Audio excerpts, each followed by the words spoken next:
Sir, ये जो उन्होंने अपनी जगह छोड़ी है सिक्योरिटी इजलास में शिरकत ना करके, जो मैदान खाली छोड़ा है, इसके नताइज क्या निकल सकते हैं उनके लिए?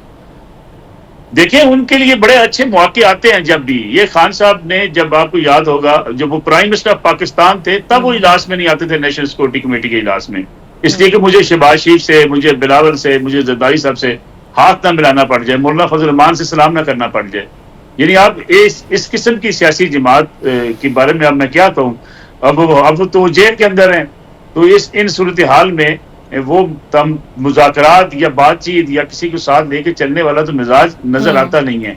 ये अच्छा मौका था उनके पास कि अगर उनको ग्रीवेंसेस थे, जो रोजाना ट्विटर पे शोर मचा रहे होते हैं कि जी हमारे साथ ज्यादती, हमारे साथ जुल्म हुआ और हमारे साथ एस्टेब्लिशमेंट ने जुल्म किया है, आर्मी चीफ का नाम लेते हैं, कभी उनको क्या क्या लकब देते हैं, तो वहां इनके जो अरकान थे वो बैठ के बात कर लेते हैं उनके सामने बात करते नहीं है, वहां हाथ जोड़ते हैं, जी खुदा का नाम, माफी दे दो, जो मर्जी करा लो, माफी दे दो, बाहर पब्लिक के सामने आके हीरो बनते हैं। तो ये तो सबसे बड़ा मौका ये था कि उनके साथ बैठ के बात करते थे कि आप पार्लियामेंट के मेंबर, आप हमें इन सवालों के जवाब दें, और उनसे जवाब पूछते, इतनी हिम्मत तो थी नहीं। और पूरी काबीना लेके हेडक्वार्टर पेशावर पहुंच जाते हैं, बाहर निकल के जो है मूंछों को ताव दे के ललकार रहे होते हैं, किसी को छोड़ेंगे नहीं। मेरे ख्याल में ये हमारी सियासी जमातों का अलमिया है कौम को बेवकूफ बनाने का। वो इक़्तिदार से बाहर निकल के नारे मारती हैं, इक़्तिदार में जाके पाँव में बैठ जाती हैं। बिल्कुल सही। और सर, एक आखिरी सवाल, क्या ऐसा हो सकता है कि जिस तरह अभी भी आपने भी कहा कि हो सकता है इंटेलिजेंस बेस्ड मेजर ऑपरेशंस हो जाएं और कुछ इलाकों में सिक्योरिटी इमरजेंसी लग जाए? मेरे ख्याल में ऐसे ऑपरेशन जारी हैं, और ये सूरत हाल ऐसी है कि वो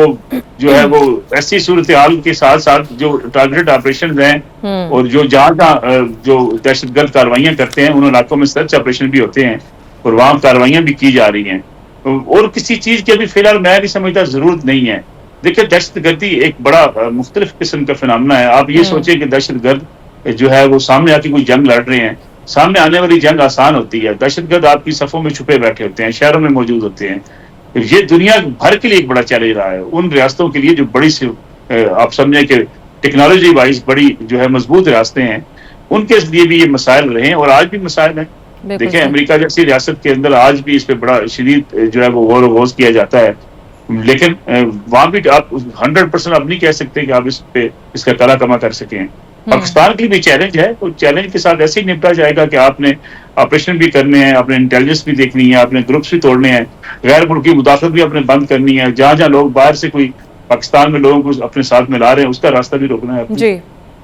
और आपको क्या लगता है, मोहसिन नकवी साहब कल इजलास में मौजूद नहीं थे, वैसे भी काफ़ी देर हो चुकी है, वो मंजरनामे से गायब नज़र आते हैं, मियाँ साहब, बड़े मियाँ साहब भी मौजूद नहीं थे, जरदारी साहब भी नहीं थे, और इस तमाम तर पैराए में अगर गलत ना होता कि अगर मुलाकात करा दी जाती PTI की अपने बानी से, ताकि वो उनसे मुशावरत करके वो भी शामिल हो जाते?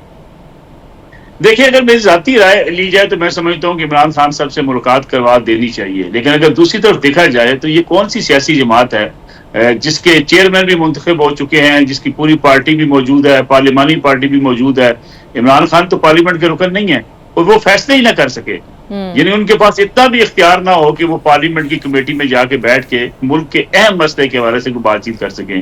ये तहरीक इंसाफ को सोचना चाहिए कि वो जो जमहूरियत की बात करते थे, अब वो एक फर्द वाहिद के अहकामात के ताबे एक जमात बन चुकी है। वो जब चाहते हैं उनका सेक्रेटरी जनरल हटा देते हैं, जब चाहते हैं उनका सेक्रेटरी इत्तलात हटा देते हैं, जब चाहते हैं इंतखाब के बगैर किसी को नए बंदे को ओहदा दे देते हैं, जब चाहते हैं पार्टी से निकाल देते हैं, जब चाहते हैं अली मीर गंडापुर साहब को कहते हैं तुम मामला देखो, जब चाहते हैं कहते हैं ये इररिलेवेंट हो गया है, इसकी कोई हैसियत नहीं। कभी कहते हैं कि जनाब जो मेरा पैगाम बाहर अपने कारकुन तक लेकर जाएगा वो मेरी बहन का पैगाम होगा, कभी कहते हैं नहीं वो पार्टी के तर्जमान बयान करेंगे, कभी कहते हैं मेरे वकला बात करेंगे। तो मेरे ख्याल में ये खान साहब को भी सोचना होगा, एक अगर डेमोक्रेटिक कोई जमात है तो उनको इस तरीके से आगे चलना चाहिए कि जो पार्लियामेंट के अंदर उनके लोग हैं उनके ऊपर वो एतमाद करें, उन अपनी गाइडलाइन उनको दे दें जो भी है। मुलाकात अगर नहीं होती, ये क्या माजी में ऐसा हुआ है, नवाज शरीफ साहब को जेल थी और PMLN बैठ जाती कि जी मियाँ साहब को बाहर कटो, फिर ये सब मुज़ाकरात करांगे या फिर तोड़ने को गल करांगे। यानी क्या जरदारी साहब जेल में थे तो पीपल्स पार्टी की डिमांड कभी आपने सुनी कि जरदारी साहब को जेल से बाहर निकालें तब हम पार्लियामेंट की किसी कमेटी के इजलास में शिरकत करेंगे? ये जो नरगसियत है PTI की और खान साहब की जाती नरगसियत है, इससे पार्टी को निकलना पड़ेगा। और अगर खान साहब आज जेल के अंदर हैं, उनके मामला सेटल नहीं हुए, तो उसकी बुनियादी वजह यह है कि एक तरफ वो पांव पकड़ते हैं कहते हैं जी आर्मी चीफ को अपना नुमाइंदा मुकर्रर करे, हम इस्टेब्लिशमेंट से बातचीत करना चाहते हैं, हम फौज हमारी है, हम उनके साथ जो है वो मुज़ाकरात करना चाहते हैं, लेकिन वो हमें आगे से जवाब नहीं दे रहे। दूसरी तरफ आप आर्मी चीफ के खिलाफ कंपेन चलाते हैं सोशल मीडिया के ऊपर, फौजी जो है अफसरान जो शहीद होते हैं उनके खिलाफ कंपेन चलाते हैं, और इस रवैये के साथ आप सोचें कि आपको कोई बड़ी आगे से नरमी मिल जाएगी, मुझे लगता नहीं है कि इस सूरत हाल में उनके साथ कोई नरमी का मुजाहरा किया जाएगा। बिल्कुल सही। और